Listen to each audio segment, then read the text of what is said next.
Hello, my name is Kai, and today I have something to share with you that I have contemplating and reflecting on for the last couple of days. As we all know, the rainforests are burning, and this is really something that we all should contemplate together. What does it mean for us? Why is our world on the outside showing up with this issue?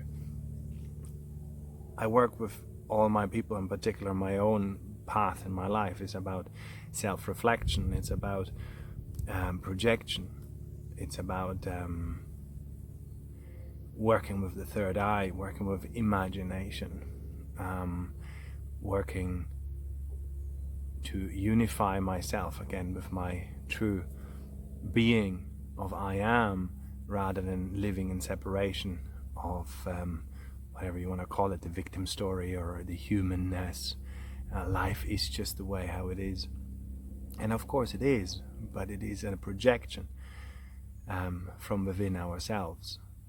And so I sat down in meditation and wanted to know from earth and from the trees, what does the rainforest, what does the trees that are burning right now all over the world, I think in Siberia, in Africa, and in the rainforest in Brazil or South America, what is it? What is it symbolical for ourselves, for within me? And after a while, a clear story came about. This is potential. These reservoirs on are pure potential. We haven't been there. Most of our civilization hasn't put a foot into these areas. Therefore, they're the unknown, but they hold tremendous resources of potential in us. So what are the missing links? What is the potential in us that we're not allowing ourselves to bring out, to express, to integrate and harmonize within ourselves? And certainly it's Mother Earth, it's Mother Nature, it's the feminine. It always comes back to that. She connects us to our higher self, and if we lose the connection with her and we're allowing the masculine force that is just naturally expanding, and if it expands and expands and expands, of course, where are we going? We're going far, far away from there where we actually are, in our equilibrium, in our health, at home. And this is really important to notice. So as long as the earth, the nature doesn't hit back, if the feminine doesn't embrace also this form-giving aspect of saying, okay, what do I do with all this energy? And now I form it and I cut off what is excessive, and I channel it and I bring it into form, i.e. to birth, to bring new life into it, creativity, to make something new out of it. Then there is a problem, because the masculine energy, also the fire, is naturally what it does. If it gets out of control, it burns everything down, and therefore it also burns down our potential. It burns down our own resources. It burns down whatever is hidden in the uncertainty. And the feminine, she is uncertainty. She is creative solutions. She is our vision, where to go, what's our purpose, what's our authentic path here in this world as individual beings, not as a common group of people or a herd of sheep, a flock of sheep, where they're all the same. So it is a battle in a way, but it is the battle to raise our own feminine, to listen to our intuition, to follow our wisdom of who we are. And this is the beautiful thing. Yes, the rainforest out there is burning because it's a projection, therefore it's an illusion of what actually is. And with that, we have always the ability to reimagine that differently. Yeah, that sounds all a little bit not rational, not scientific. But in the end, it is like that. Everything that we imagine manifests down into the material plane.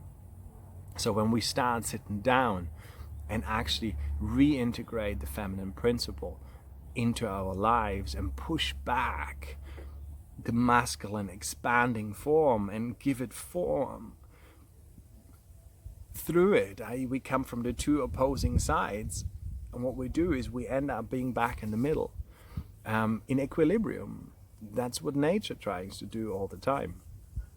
So yeah, this is what I do when I work with clients.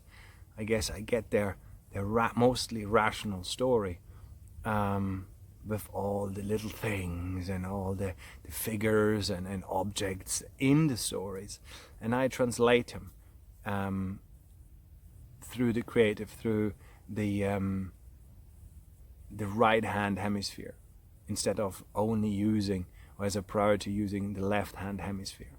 So because it is not all rational, one is the symptom and one is the cause. They're always two different things, same as what we want and what we need are two different things. And so it is with life. So if we can combine the water, the rainforest, with the fires and bring them together in harmony to understand what is necessary to burn off the old and invite the new, what is necessary of how to limit the fire so that the rainforest, for example, can grow properly or can stay in existence. Same within our life. How do we handle our own masculine, our feminine energies? The right hand hemisphere and the left hand hemisphere. How are we capable of swapping from one to another to make truth, to make sense of our stories, of our projectional world, for our illusional world, so that we can return back, I guess, onto heaven on earth, to be aligned with ourselves, and then the universe is there to give us, to provide us everything what we need. But it is only if we step into hell, what it is right now. It is hell. The fires burning our reservoirs down that are so life enhancing, or life is possible only through them. So we'll see.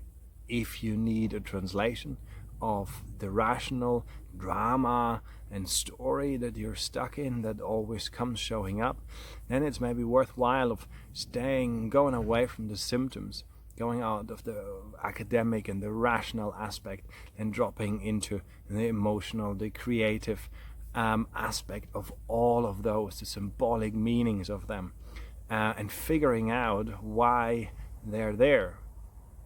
And for me, the main importance is always awareness is power. Bless those who don't know what they do. As soon as you're aware of something, only then you can change it, and only then you can be self-responsible for it. The first step for this is always to come into awareness, to gain consciousness of what's actually going on. And this part of awareness and consciousness is always a two-part thing. It's depending on what you're working with. Then the material plane is so, and the spiritual plane is that. The normal maths is based on 1 and 1 is 2, and that is the way how it has to be. So therefore, if you live by these principles, this also has to be true. But also there is something in quantum physics that is 1 plus 1 is at least 2 or more, depending on what it creates. So for there, you are also called to say, okay, you're maybe not just 2, and you know that because of the anxiety and the fears you're having, which is maybe only misunderstood as really excitement for the opportunity to really shine your light and be out there, who you are meant to be.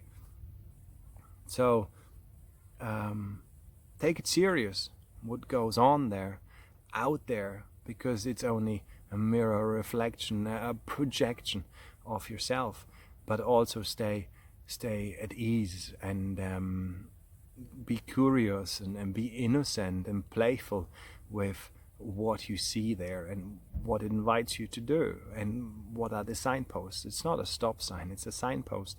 Here, this is the path for change, this is the path for authenticity, this is the path to your fullest potential self, or for me, as I would call it, to your highest self, or to Christ consciousness. We're all the son of gods, but therefore to be that and to access the given rights that we are, we have to go into our highest self. And this would connect us to the great skill that is so non-human, as you would say, that's not natural. That is the feminine. So we need to have both to make sense and make it work here in this world. And this is really the big call for awareness. So many people will jump into fear, but it is only about awareness. What needs to be done to push the fire back? And we're only going to do that and change our approach towards the masculine energy when the masculine energy becomes too strong, too excessive, too dominant. And then we're going to find solution to push back. Natural following, natural path progression of whatever it is. So cool. If you need translation of your story into symbolic, into your own creative aspects of it, to make sense and combine the water with the fire element, so that you finally can go back through the mind, through understanding, into the earth element, and then await your season so that you can reap the harvest of it, give me a call and I will be most happy to translate your story into something that makes sense and that you can work with. So, speak to you soon.